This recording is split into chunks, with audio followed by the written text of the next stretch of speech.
Welcome back to another Mixology Monday with the Metal Mixologist from Drunken Smithy. Today is Tuesday because yesterday I spent the whole day baking cookies. Okay, so there's cookies all over my house. My kitchen's a hot mess. But one of the cookies that I made yesterday was a Wondersmith recipe. Wondersmith is an artist who basically crafts magic in the world, and I subscribe to her Patreon account. This is a Patreon recipe for gingerbread cookies that are coconut lime gingerbread cookies that look like mushrooms. So I thought coconut, lime, ginger, it's a Moscow Mule. So that's what we're going to make today.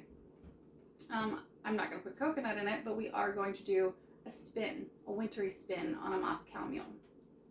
So for starters, if you've been following my videos for a while, a month ago I taught you how to make poor man's cello, infused citrus liqueurs.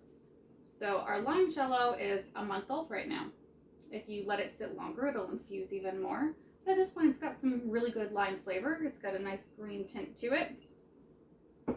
I also, today, candied some pine tips from my tree, so Douglas fir tips. I did use a fruit wash on them.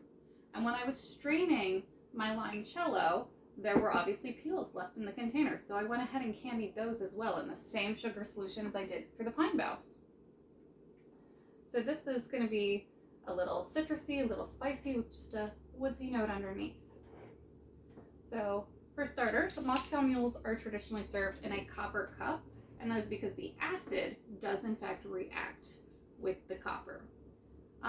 Not enough that one drink is going to do anything to you. Copper is a mineral that your body uses, but you certainly don't want to be leaching copious amounts of metal into your body without intent.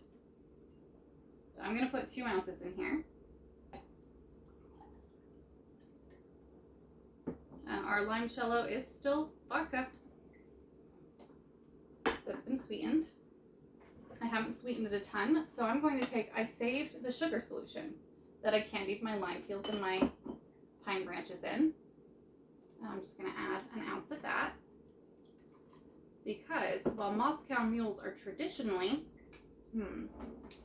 made with vodka and ginger beer and lime, I am going to make my own ginger beer today. So I put some sugar in there. I'm going to put some lime zest. I'm also going to juice this lime then. But these are always better fresher. They just are. So I've got a good amount of zest in there. I'm going to use fresh ginger for that spicy kick.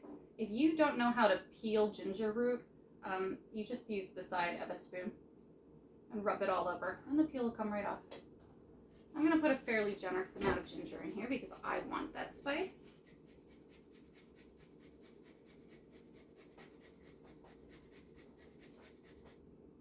See how far down I've got in here.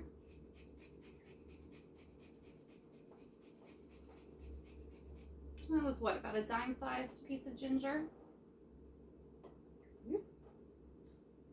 About a 1/4 teaspoon, between 1/4 and 1/2. Right. I didn't bring my citrus press over here, so we're just going to squeeze the lime. So I'll roll it around to get those juices going.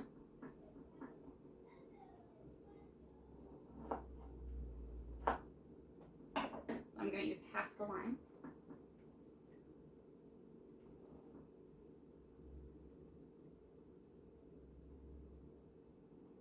And then you have options at this point. So you can use a store-bought ginger beer.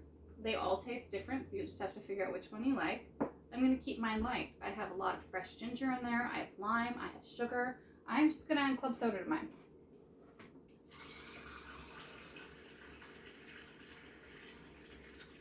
But if you want more kick than it's got, a store-bought ginger beer will always work. I'm going to take one of these pine tips. Grab this one. And the sugar on it is going to dissolve, and some of that pine is infused into our syrup. And now it is super wintry and beautiful. Give it a little stir. Got lots of ice cubes in here. And I'm going to add some candied lime peel as well. I have candied ginger in my cabinet, I might add too. And that'll dissolve to the bottom and be a delicious snack later. And there you have it. We are celebrating solstice this morning. So this was something quick and easy and delicious that mocks the flavors in the season. I hope that you have a great holiday. We'll see you at the forge. Just like ginger beer.